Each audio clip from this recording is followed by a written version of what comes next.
Cours sur le temps. Bon. Alors, les scientifiques terrestres modélisent le temps en général avec une dimension.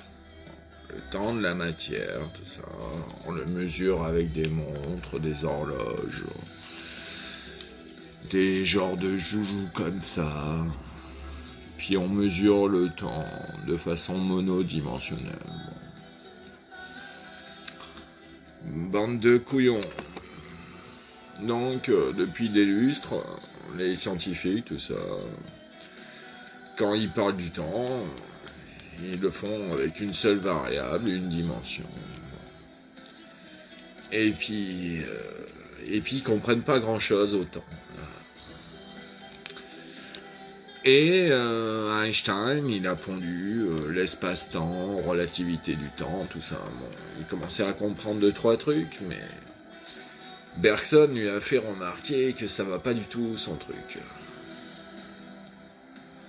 Alors vous pourrez vous documenter sur le célèbre débat entre Albert Einstein et Bergson.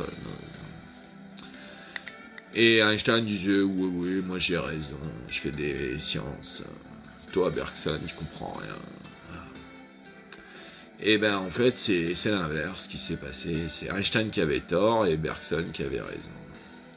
Parce que Einstein, monodimensionnel, le temps a une dimension, donc des trucs subjectifs de Bergson, ça n'existe pas. Mais oui, c'est ça. Donc, prendre le temps avec une dimension, pour moi, c'est une hérésie mathématique. Alors, bon, une fois que cela est dit, combien y a-t-il de dimensions au temps ? Ça. Bon, autant répondre directement. Il y en a une infinité. Mais ce serait trop long, trop compliqué. Faut déjà ingurgiter la géométrie non commutative d'Alain Kohn pour commencer.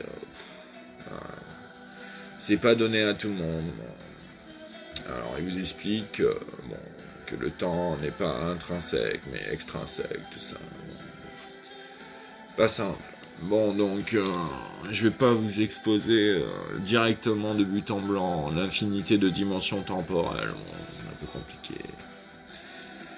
Donc, faut commencer par la base. Donc, une fois qu'on a compris qu'il y a au moins une dimension dans le temps de la montre, et ben le deuxième palier, c'est 17. Le temps a 17 dimensions. 17 étant égal à 16 plus 1. 17 égale 16 plus 1. Donc le plus 1, c'est toujours la dimension matérielle. Elle est inévitable, la matière existe, bon, c'est comme ça. Et les 16 autres, c'est quoi ? Eh ben, c'est les 16 dimensions temporelles conceptuelles. Il y a au moins une dimension temporelle, imaginaire, dans le corps des complexes, par concept. Et donc, dans une première approche basique, on ne prend pas le temps à une dimension, mais 17. 16 plus 1. Vaut mieux des fois voir 17 comme 16 plus 1, c'est plus clair que 17 tout seul. Puis surprise, 16 plus 1, c'est égal à 2 puissance 2, plus un certain nombre de Fermat. Bon, ça, coïncidence, miracle. Nombre premier de Fermat, ou de Mersenne, je sais plus. Bon. Les nombres de la forme 2 puissance n plus 1. Et donc, comment faire avoir une métaphore de ces 17 dimensions temporelles ? Pas simple. Et ben en fait, ma meilleure métaphore, c'est que le temps, la première dimension temporelle, si on fait une métaphore musicale, c'est le chef d'orchestre. Bon. La première dimension temporelle, c'est le chef d'orchestre. Alors le chef d'orchestre, dans cette métaphore musicale, il a qu'une mission, c'est de donner le tempo. Il bat la seconde. Boum, boum, boum. Donc en fait, le chef d'orchestre, il fait que ça. Il bat la seconde. Il donne le tempo. Puis après, vous pouvez imaginer qu'il y a 16 concepts, donc un instrument de musique par concept dans cet orchestre symphonique.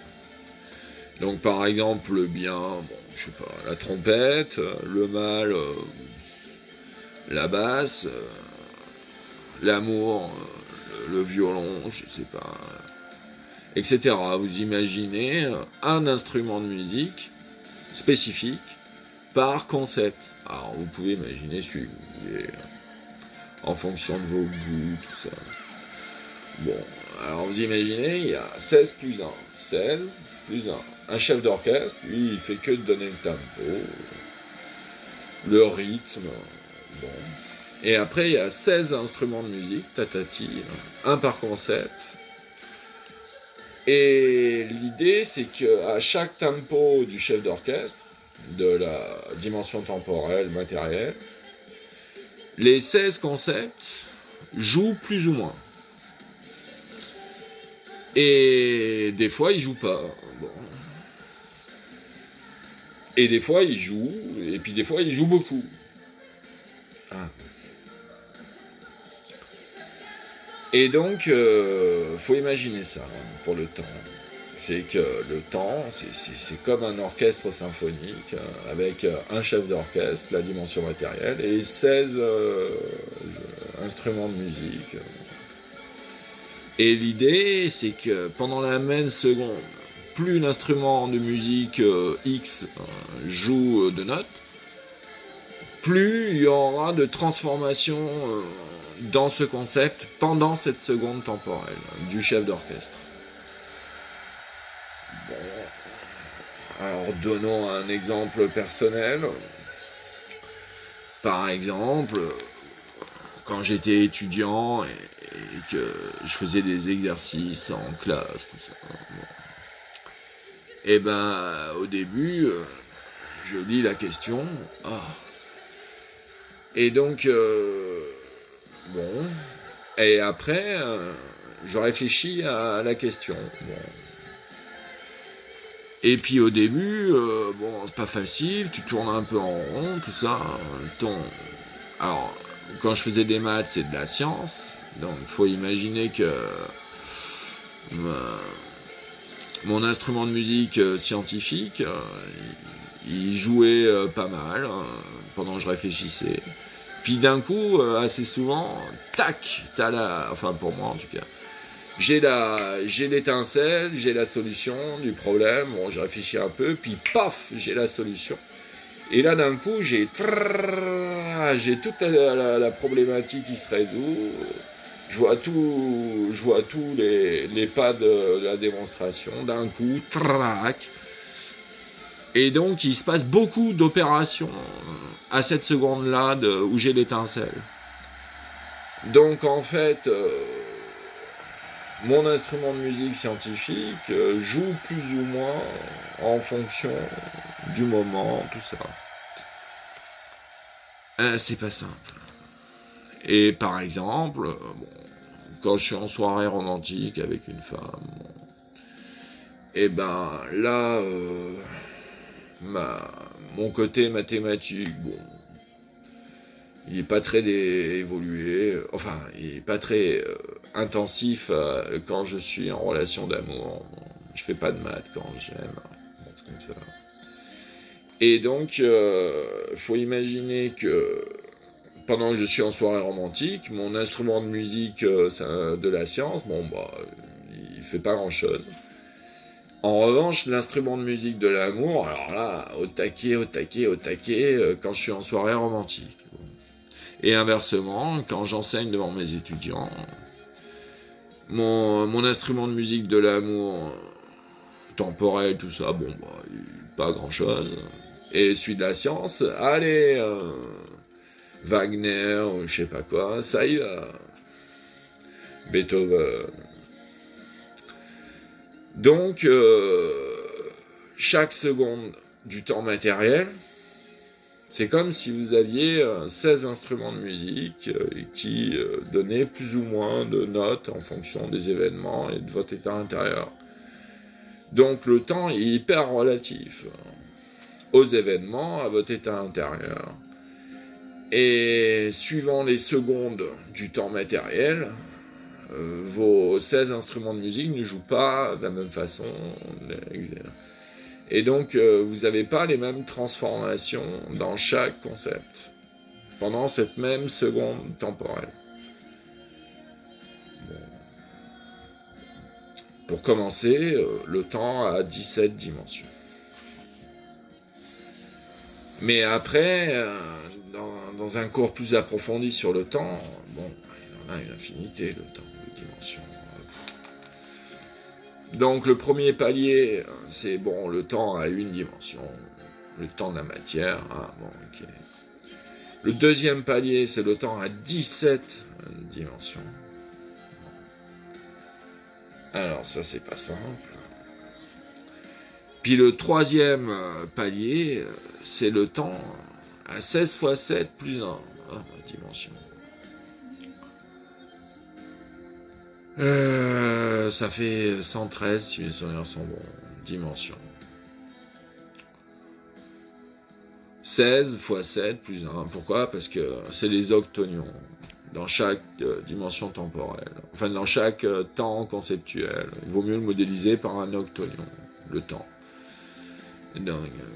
Donc il y a 8 dimensions par concept. Donc normalement, on aurait dû avoir 16 fois 8.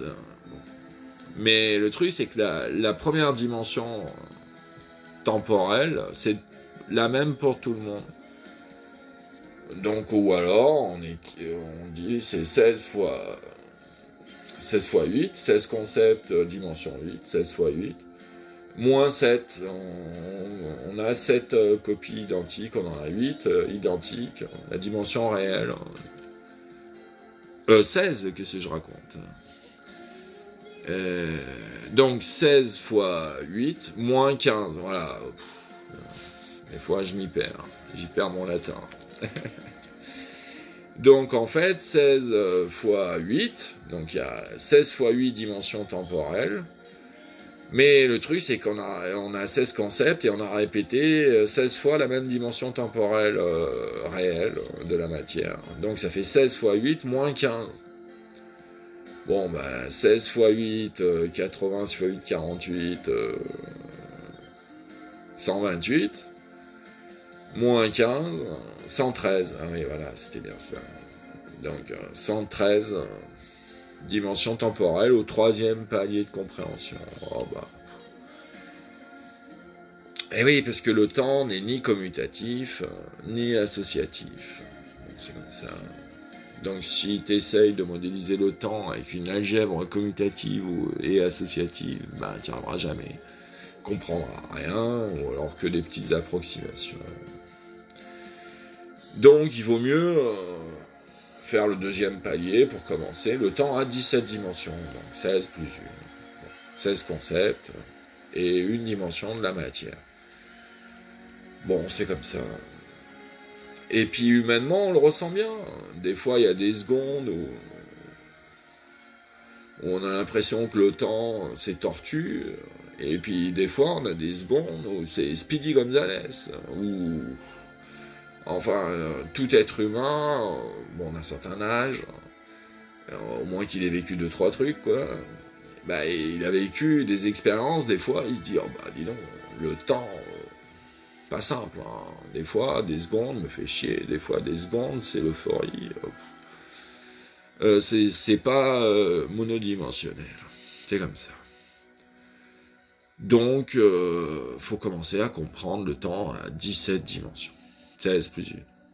Bon courage.